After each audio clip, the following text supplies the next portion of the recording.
Hello guys, welcome to Students Faith. Keep doing, keep learning, keep faith and keep growing. इस video में हम करने जा रहे हैं इम्पॉर्टेंस ऑफ ऑर्गेनाइजिंग।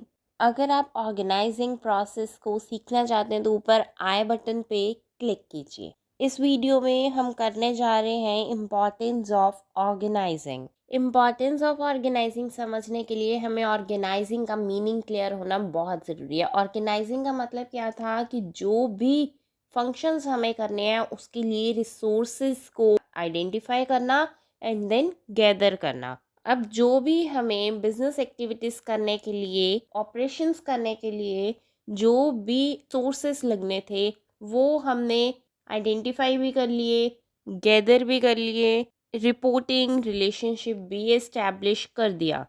तो अब उसके फ़ायदे क्या होने वाले हैं, क्योंकि हर किसी को उसके स्किल्स के अकॉर्डिंगली, उसकी क्वालिफ़िकेशंस के अकॉर्डिंगली जॉब असाइन हुई है।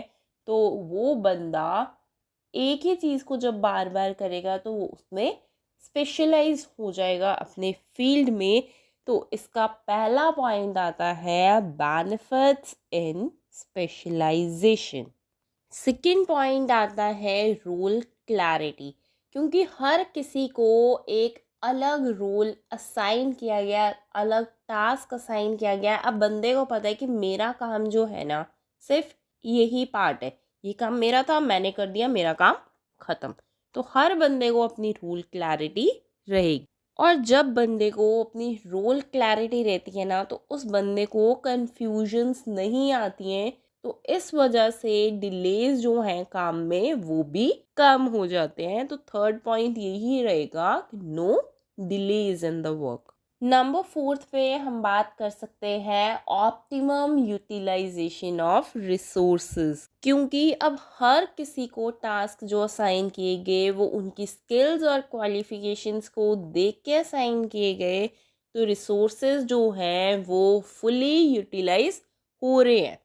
हमारे आसपास के, चाहे वो ह्यूमन रिसोर्सेज हैं, चाहे वो मटेरियल रिसोर्सेज है, फिजिकल रिसोर्सेज है, हर एक अच्छे से यूज़ किया जा रहा है। नेक्स्ट पॉइंट हम बात कर रहे हैं क्लैरिटी इन वर्किंग रिलेशनशिप।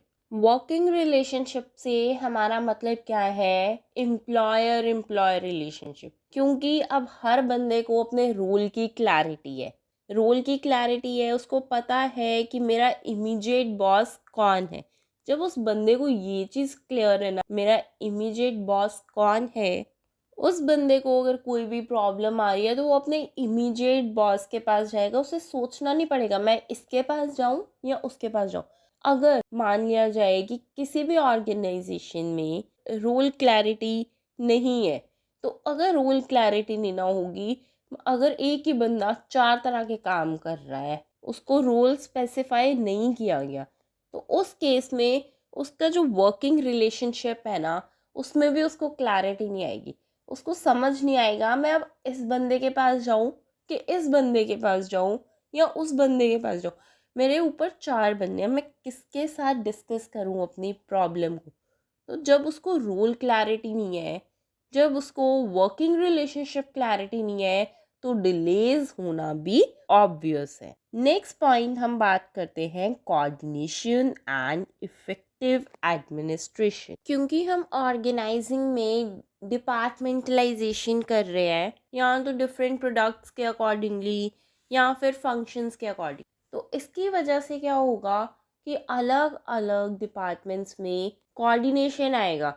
अगर कोई भी सेल हो रही है तो सेल होने के बाद ऑर्डर प्रोसेस कराना है, ऑर्डर प्रोसेस कराने के बाद बिलिंग करानी है, बिलिंग कराने के बाद उस मटेरियल को डिस्पैच कराना है कि वो मटेरियल अब कस्टमर तक भी पहुंच जाए। तो इतने सारे प्रोसेस को कंप्लीट करने के लिए हर डिपार्टमेंट में कोऑर्डिनेशन का होना बहुत ज़रूरी है। नेक्स्ट हम बात करते हैं अडॉप्शन टू चेंज, क्योंकि हम ऑर्गेनाइजिंग में अलग अलग डिपार्टमेंट्स को क्रिएट कर रहे हैं, लेकिन अगर हमें किसी एक्टिविटी में चेंज भी करना है ना तो वो एक पर्टिकुलर डिपार्टमेंट में चेंज किया जाएगा। वो 2-3 बंदों को उस चेंज को अडॉप्ट करने की ज़रूरत पड़ेगी। तो इसका मतलब है जब डिपार्टमेंटलाइजेशन हम कर रहे हैं तो उसके अकॉर्डिंगली चेंज को अडॉप्ट करना भी इजी रहता है। नेक्स्ट पॉइंट हम बात करते हैं एक्सपेंशन एंड ग्रोथ। ऑर्गेनाइजेशन की प्रोडक्शन जो है वो इम्प्रूव होगी। जब प्रोडक्शन इम्प्रूव होती है तो कंपनी के प्रॉफिट्स भी इम्प्रूव होते हैं। जब कंपनी के प्रॉफिट्स इम्प्रूव होंगे दैट मीन्स कंपनी ग्रो कर रही है, एक्सपैंड कर रही है। नेक्स्ट पॉइंट हम बात करते हैं डेवलपमेंट ऑफ पर्सनल। अब हमने बात की कि कंपनी ग्रो कर रही है ऑर्गेनाइजिंग की वजह से। कंपनी अगर ग्रो करेगी तो इंडिविजुअल्स की भी ग्रोथ तभी पॉसिबल है।